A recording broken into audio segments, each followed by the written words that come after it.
Notre Dame season might not be completely dead after starting out 0-2, but it's certainly on life support after the Irish fell to the Aggies 41-40 in heartbreaking fashion. Let's talk about it.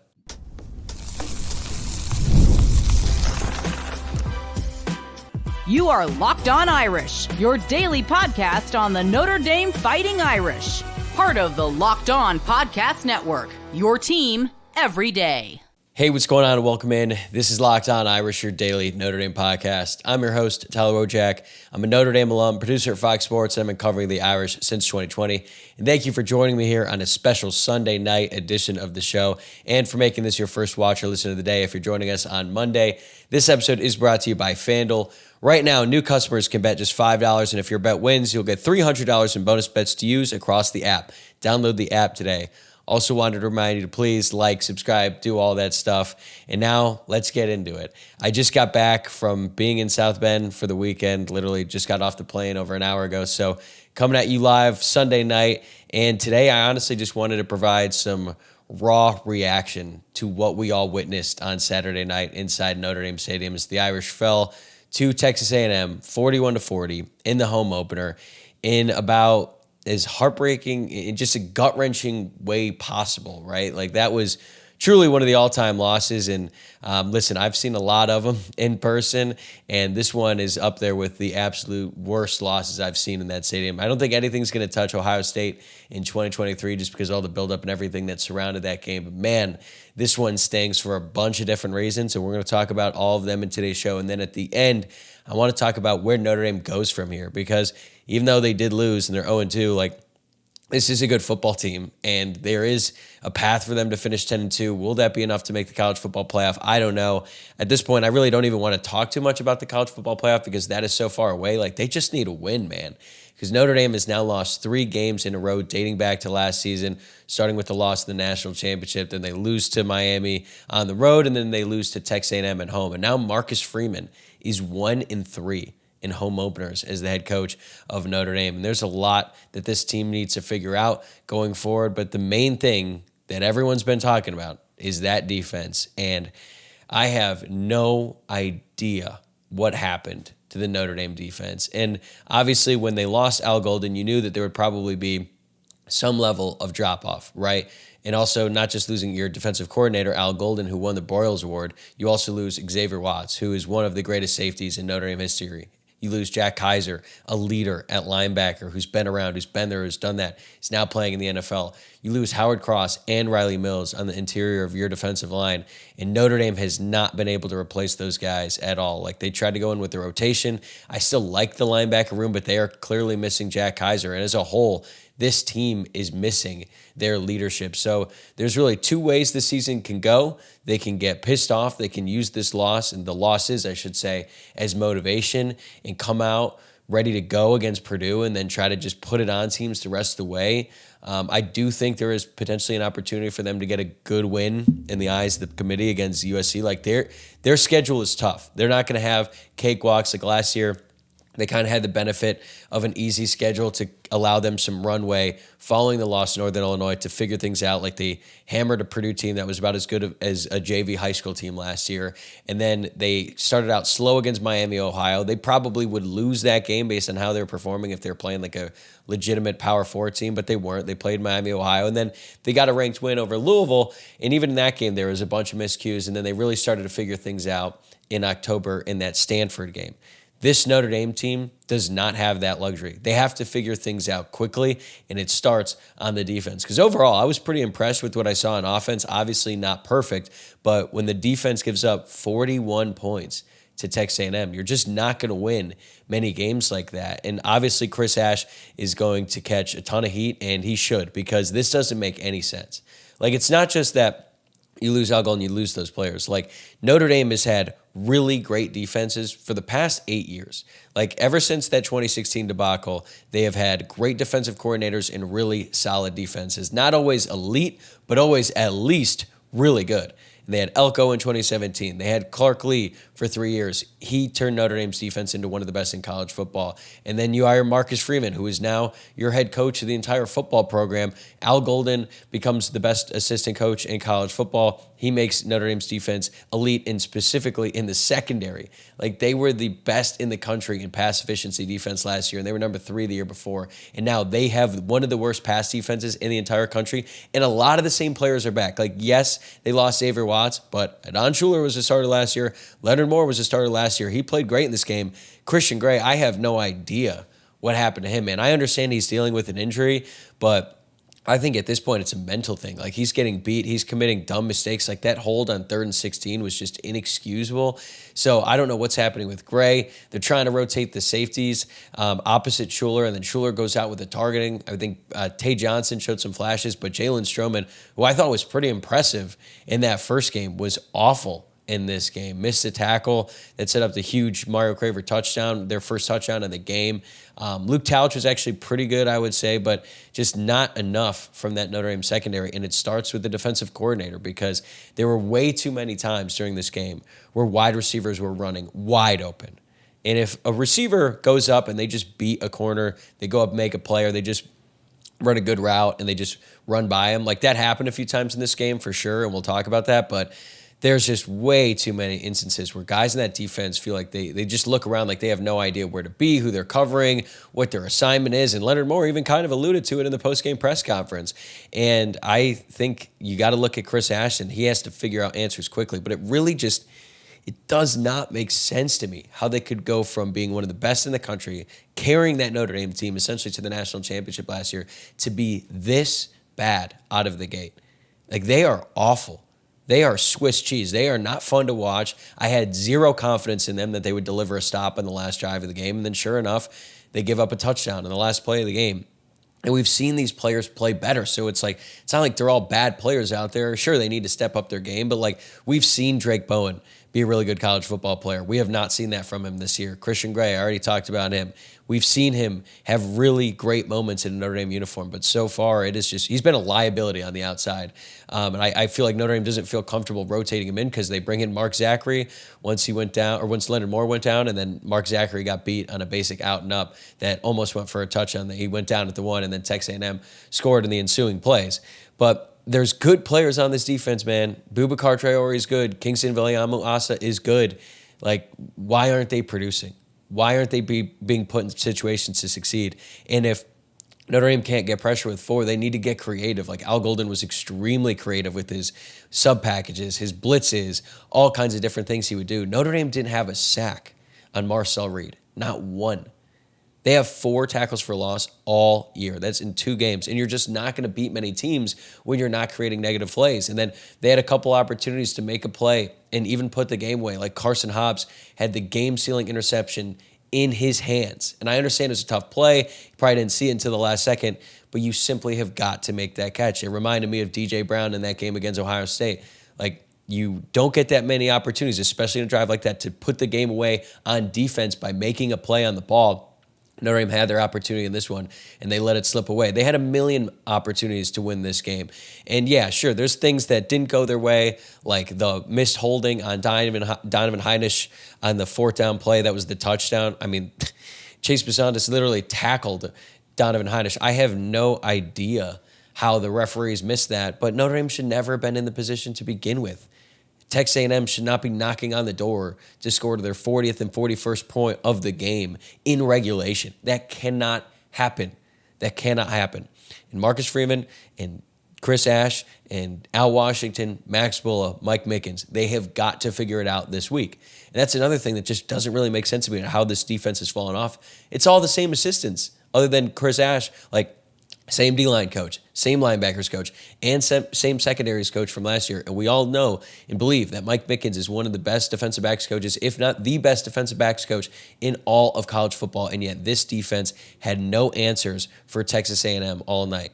And to be honest with you, it could have been worse. It really could have. Marcel Reed missed some wide open guys. He finished 17 of 37, so he wasn't super efficient. But man, when he did complete a pass, they were averaging 21.2 yards per reception. That is a staggering number. They had 3 different receivers with longs of over 20 yards, including Ruben Owens, the running back, Mario Craver, just torched this team. 7 receptions, 207 yards receiving. And even if you take out that 86-yard touchdown run that he had in the first quarter, he still would have surpassed 100 yards. Casey Concepcion had 4 receptions, 82 yards, and he actually beat Christian Gray on that second down when Texas A&M was backed inside their own end zone.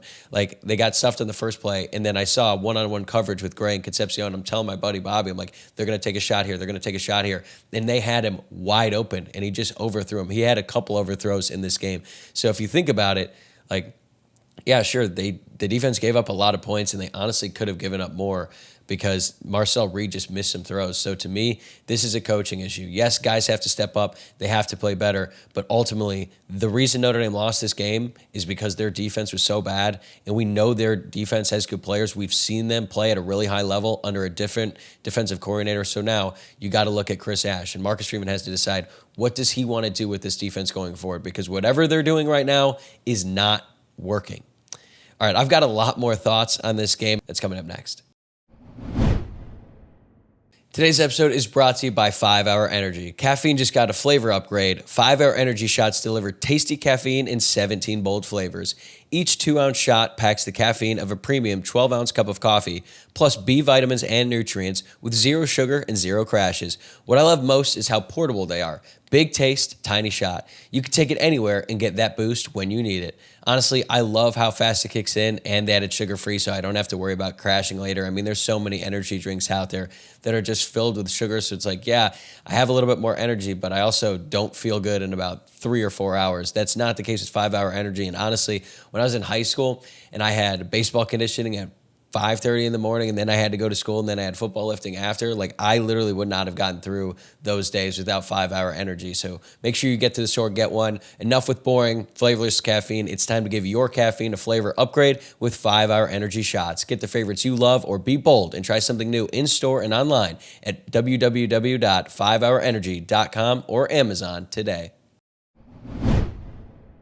All right, let's dive into where it all went wrong for this team. And honestly, when the game started, it could not have gone any better. Notre Dame wins the toss, they defer, so you're like, all right, they're going to get the ball at the start of the second half.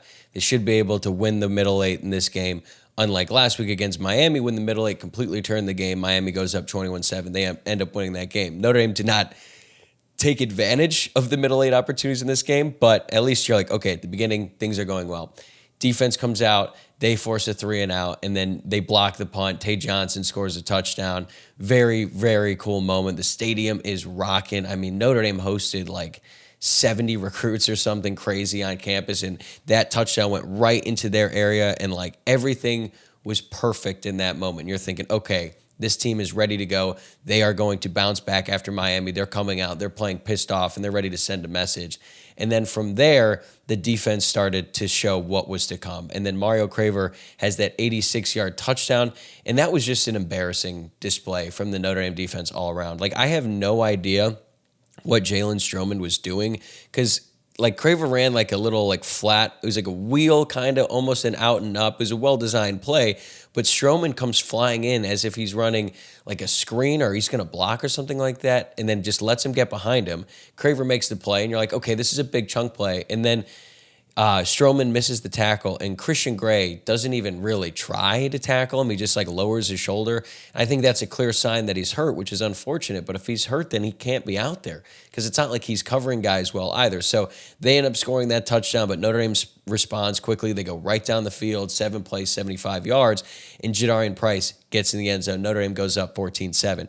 They had that little pass back play to Eli Raritan. Like, Mike Denbrock was in his bag this game. That was honestly maybe his best game as the Notre Dame OC, given the circumstances, given the opposition going up against a Mike Elko defense. So I was really liking what I was seeing from the offense. I'm like, all right, if this defense can just get a little bit stingy here, man, the offense is rolling, and we knew that Texas A&M had struggles stopping the run, and Notre Dame was running it with their running backs. And you're thinking, okay, they figured out their mistakes from that Miami game. They end up going up 17-7, but then things started to turn when Le'Veon Moss scored a touchdown, and then Jeremiah Love makes the play of the day, honestly, outside of the game, essentially game-winning touchdown. But Jeremiah Love makes his incredible one-handed catch in stride. Not the best pass from CJ Carr on the day, but it felt like Notre Dame on offense was ready to answer every single punch that was being thrown at them. But ultimately, in the second quarter, Notre Dame's defense allowed 21 points. And it wasn't a situation where like they were really gifted with great field position or anything like that. No, they were just moving the ball, and Notre Dame's defense could not stop them. So Notre Dame ends up going into the half down 28-24, despite the fact that they had a double-digit lead at 2 different points in the first half. First it was 17-7, and then it was 24-14. So they blew those leads. They go into half down.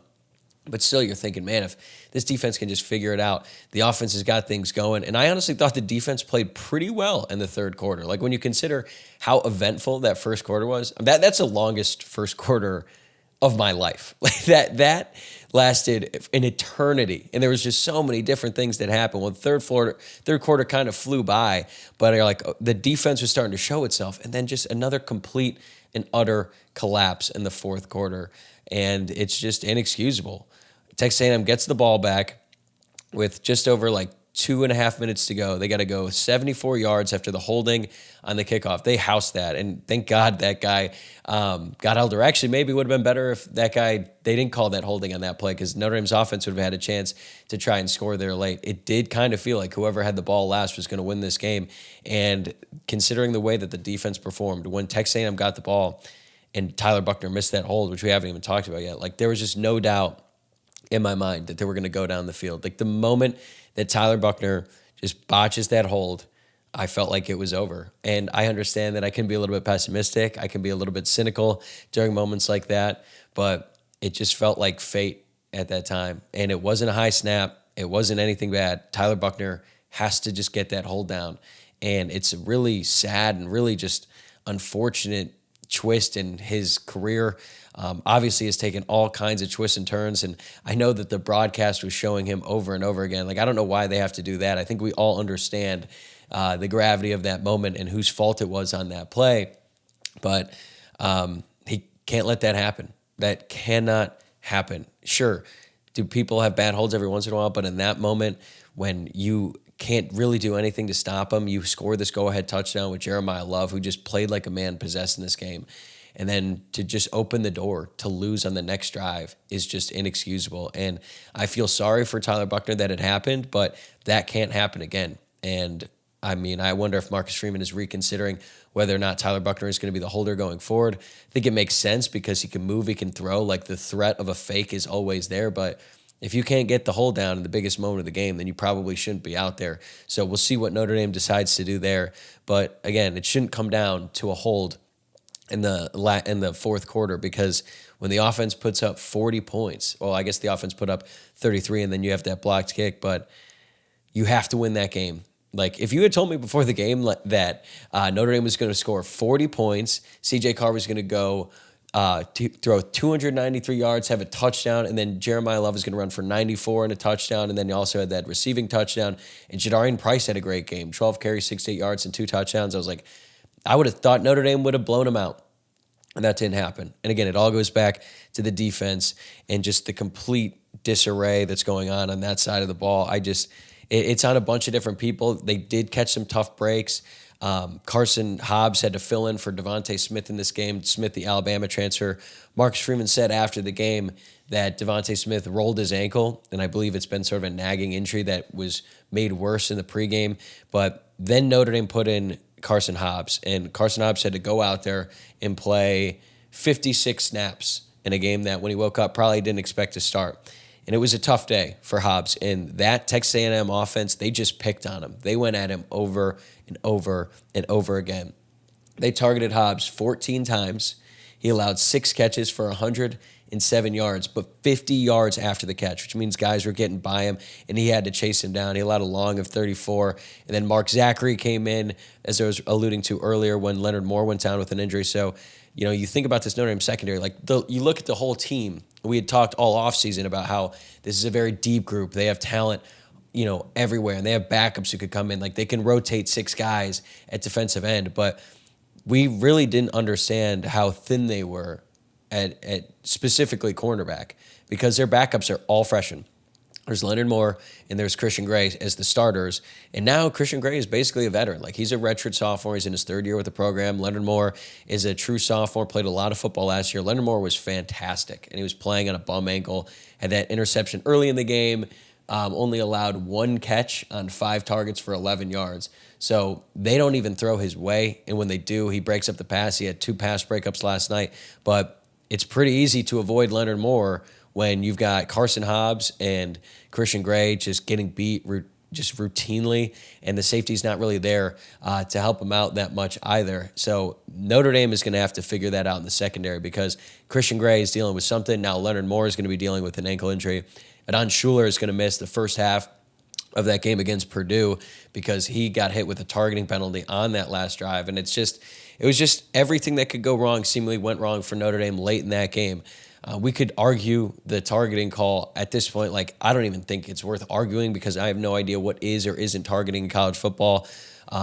So Schuler's out. I just feel like in that situation, man, you can't have that happen to a captain. I understand it's a bang-bang play, and he went down, but that really hurt Notre Dame in that moment, and they already were struggling on the back end of the defense. So you lose your best safety, a captain, in that moment. It just can't happen. So we're trying to figure out where things went wrong. It keeps going back to the defense, and then Drake Bowen is the one who ultimately gives up the game-winning touchdown there. The fact that Kingston Viliamu-Asa was not in the game in that situation is just inexcusable. I think he's clearly the best linebacker at this point, certainly the best playmaker of anyone in that group. Like, Snead has been largely absent, even though he's been out on the field a lot. I mean, he was in the game for 22 plays last night, so a little bit quieter from him. But Drake Bowen was out there for 50. Kingston Viliamu-Asa was out there for 48.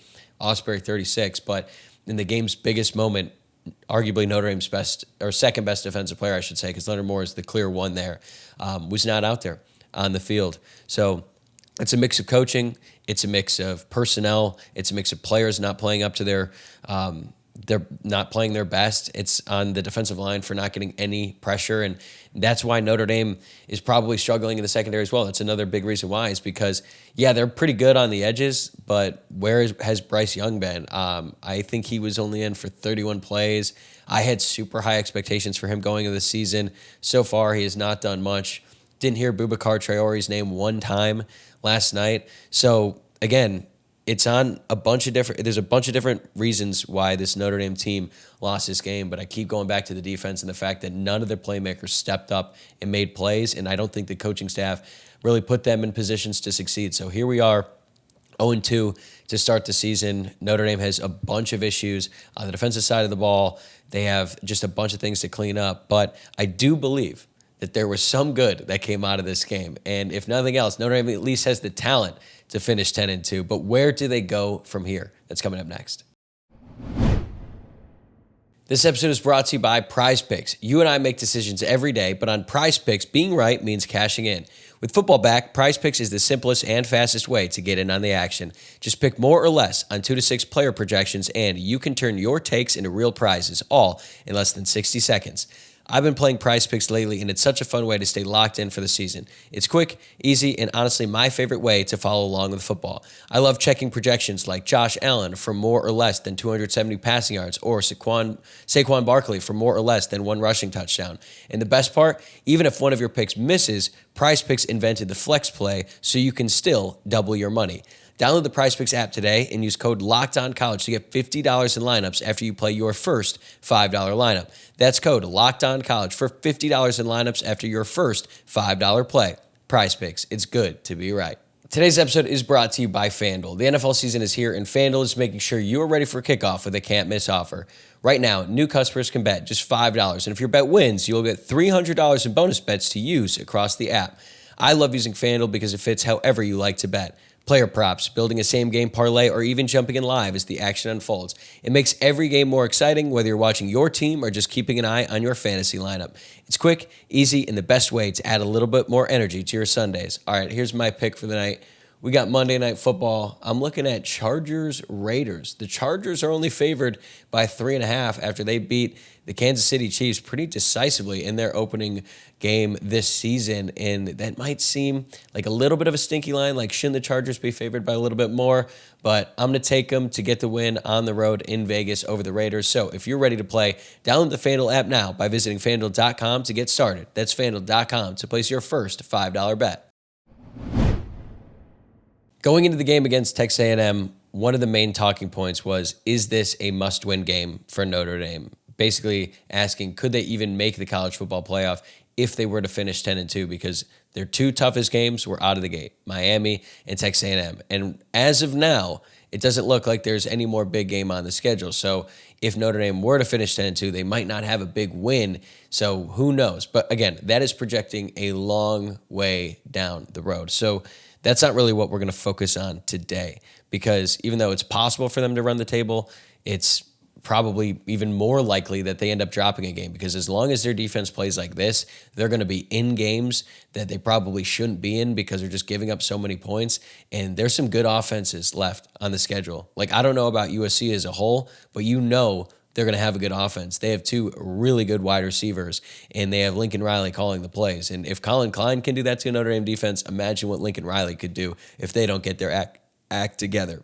Arkansas put up over 500 yards of total offense. They almost beat Ole Miss in Oxford. So that's another scary offense. So look, we're going to talk a lot about the schedule, I'm sure, but most importantly, they got to figure things out in the locker room. And the leaders, the captains of this team, need to step up. And I've thought about this a lot, especially after the loss of Miami. Like, the team didn't look great in that game, obviously, right? But as I've said so many times, the team didn't look great last year, and they looked sloppy and they looked a mess. And I remember going into that bye week after that Louisville game, I was hearing some whispers and some rumors about how a bunch of players were unhappy. They were, going to enter the portal and stuff when the year was over and all these different things. And then guess what? Notre Dame rattled off 13 straight wins. They go to the national championship and everything changed. And then the way we talk about that team, the culture and how they were able to stick together. So when the team is losing, obviously everyone is going to be worked up. Emotions are going to be running high. Tensions are going to be high. Everyone's not going to love each other because there's reasons why they lose this game. So right now, it's not rock bottom for Notre Dame. They're at a low point for sure, but it's on Marcus Freeman, it's on this staff, and it's on this team to rally and come together. And they just got to do exactly what they did last year, go 1 week at a time, beat Purdue, beat Arkansas. And then I think the schedule ease up a little bit because Boise State isn't as good. They're going to have that game against USC. But if they can just go one game at a time, start to play like the team that we know that they can be, because there's so many good players on this team. And the fact that CJ Carr is starting to really develop and he's starting to look more comfortable, like, that's really encouraging for me. He wasn't perfect yesterday. That pick was bad. He missed Will Pauling. He missed Eli Raridon in some plays that would have ended up being touchdowns. But you can't not get excited about what he's showing as a redshirt freshman. 20 of 32, 293 yards. He had that touchdown to pick, but had some really nice throws, like that one big-time play, third down. Notre Dame needs to get a first down. They cannot afford to go 3 and out. He hits Malachi Fields on the sideline. Great catch by Malachi Fields as well. He finished the game with 5 receptions, 77 yards. So that was a huge play in a critical moment, and CJ Carr delivered. He did not look flustered. The moment never was too big for him, and he continued to just stay the course. When he does make a mistake, he bounces back quickly, which is a important skill. It's a necessary skill for any quarterback. So you got to be encouraged by what you saw out of CJ Carr. Jeremiah Love looked like Jeremiah Love. 23 carries, 94 yards, a touchdown. He had some plays where he got stuffed. I know a lot of fans didn't really like the Wildcat. And look, I get it. I think Notre Dame is just trying to replicate what they had last year with Riley Leonard, although it doesn't really work because when Love is out there, you're basically playing 10 on 11 football because they know CJ Carr's not going to do anything, and he doesn't have the lead blocker like Riley Leonard did when he had the ball, because Jeremiah Love or whoever was a running back would just fly in, lead block in the two-hole basically, and that would allow Riley Leonard one extra blocker, and he was just so big. So they're trying to replicate that. It didn't work. It came through late. They went to it on a couple fourth downs, and they got him. But I understand why some fans are a little bit upset because early on it didn't look good, especially when Jeremiah Love tried to bust it outside and CJ Carr was just caught standing there not doing anything. So I'm excited about what I saw out of Jeremiah Love. And Jadarian Price had a great game. 12 carries, 68 yards, 2 touchdowns. Man, when he gets loose, he is so good in open field and just breaking off big plays. So there's plenty of reasons, especially on offense, to be excited. Eli Raridon probably had his best game in college. 4 receptions, 85 yards, and that big 43-yard gain, although he is a little bit slow, man. I can't believe he didn't score on that play. Jaden Greathouse had a couple plays in there. One nice catch on a 34-yard ball. Great throw by C.J. Carr as well. Jordan Faison wasn't in the mix a ton as a pass catcher, but that dude blocks his ass off out there, man. Like, he's not a very big receiver, but Jordan Faison is really good at blocking downfield, very physical player. So I think the offense took a big step forward. Do they need to figure some things out? Sure. They allowed way too many tackles for loss. Texas A&M had 8 tackles for loss in this game, including 2 sacks. Compare that to Notre Dame, who had 2. That's right, 2. 2 to 8. Not really working out well for that. But the offensive line, considering what we saw against Miami, it was a big step forward for them. So I think you can build around this offense. I think the talent is there where you can say, all right, this offense with C.J. Carr kind of coming into his own, they opened up the playbook for him. They were throwing it downfield. Like, is he going to continue to make some mistakes? Yes, he's a freshman quarterback. It's going to happen. But at least in that side, in that respect, you feel like this team can sort of start building around that, putting up more points. It's not going to be a situation like last year where the defense had to carry them through a good portion of the season. So they need to lean on that. They need to be more aggressive because it looks like they're going to be in some shootouts this year. So they're going to have to take some shots. They're going to have to push the ball downfield. And they're going to need their superstar, Jeremiah Love, to continue to make big plays. So schematically, liked what I saw on offense. I think they can go and end up being a much better offense this year than they were last year, even with a young quarterback. But then it comes down to the defense and all the things we've already talked about today on the show. So they got to get that figured out. And then on special teams, you know, it was great. The blocked punt was great, but the botched hold was unacceptable. And also, I know that they called a holding on it, but the holding was actually before. And he did tackle him, the guy in the kicker return, but that's pretty discouraging when you see a guy score a touchdown like that so easily in a big moment. Again, I know it was a hold. I know it was called back, but still, you would hope that Notre Dame would be a little bit more prepared in that situation. But hey, Noah Burnett, who I'd been questioning all offseason, came through, 2 field goals. James Trudell continues to have a strong season. So the pieces are there, right? This is a talented team. We've seen these guys have success. We know Marcus Freeman is a good coach. We know that like on defense with Chris Ash, like I don't know what he's going to do, but Notre Dame is not in a position where they're going to fire him after 2 games as the defensive coordinator. And we can talk all week long about, was that the right hire? Did it make sense? Personally, I was always kind of confused at the time. I was like, this seems odd coming off a national championship. Notre Dame should be able to essentially have their pick at defensive coordinator, especially when you consider the fact that everyone who was taking that job previously ended up becoming head coach, like Elko, Clark Lee, and now Marcus Freeman, and then Al Golden ends up with the Cincinnati Bengals. So I didn't fully understand it at the time, but I was willing to give Marcus Freeman the benefit of the doubt because he's been really good at making hires since he became the head coach, which is not something I fully expected. I knew that there'd be some missteps along the way. I think we've seen a couple, right, that didn't really go as planned. But I was willing to give Marcus Freeman the benefit of the doubt. But after 2 games and 2 losses, that benefit of the doubt is gone because this defense had a chance to come up with a big stop late in both of these games, and they failed to do it both times. So the way that Chris Ash, his trajectory at Notre Dame is going to be the exact same as the trajectory of this season. Like, this team is going to go as that goes. And if it ends up going really poorly, if it continues to get worse and they can't figure things out on the side of the ball, Chris Ash's tenure at Notre Dame is going to be a short one, and this season is going to be even more disappointing. Or he can figure it out, they can work together, start to play more like the team that went out there and dominated so many opposing offenses last year. And if that happens, if they do that, this team is absolutely capable of going 10-2. I think they're going to get better as the year goes on, but the players are going to get better. Can the coaches get better? Can they scheme better? Can they put their guys in better position to have success? And right now, we have not seen that on the defensive side of the ball. And I just think in that last moment, in that last drive, last year, every time the defense was out there and you knew they needed to come up with a big stop, you had all the confidence in the world. But to be honest with you, I had a little bit of deja vu. I want to end today's show with a little story. Not a fun one. Not a fun one at all. But when I was in high school, bear with me. I promise this will matter at the end. When I was in high school, I played for Manual High School. We played St. X in Louisville. St. X had beaten Manual 25 years in a row. They're one of the best teams in the state every single year. Public school, Manual, going up against a Catholic school. I had a bunch of friends that went to St. X. I wanted to beat them so bad. It's all I thought about for months leading up to that game. And I wanted to win that game even more than our actual arch rival, who was male. And we went out there. We had a really good team that year. We took a lead with about 3 minutes left in the game. Our running back scores the go-ahead touchdown, take a 6-point lead. I remember walking off the field thinking, this is going to be the greatest night of my life. It's going to happen. We're going to beat X, because they had not done anything on offense up to that point in the game. And then our kicker missed the extra point. And I think you know how this story ends. St. X got the ball. They drove down the field. They scored in the very last play of the game. Clock struck 0. They scored the touchdown. A friend of mine actually scored the touchdown, and he caught it on a linebacker in a very similar play to what Texas A&M ran against Notre Dame to close out the game. And then they made the field goal. They made the extra point. So that is how that game ended. And when Buckner botched that snap, I had flashbacks. I was getting deja vu of literally the most painful sporting loss of my entire life. And I'm 29 years old. I still remember that game vividly. That loss sticks with me years later. I probably think about it too much, to be completely honest with you, because I'm grown now. I shouldn't be thinking about a loss that happened when I was 18, but that loss still lingers. And I have a feeling that this loss to Texas A&M is going to linger with this Notre Dame team for a long time. But how will they bounce back from it? That remains to be seen. All right, that's going to do it for this episode. Thank you for joining my therapy session. Again, I know it was kind of all over the place today. Just wanted to give you something right off the plane, my thoughts, my raw reaction. We're obviously going to be talking more about this game throughout the week.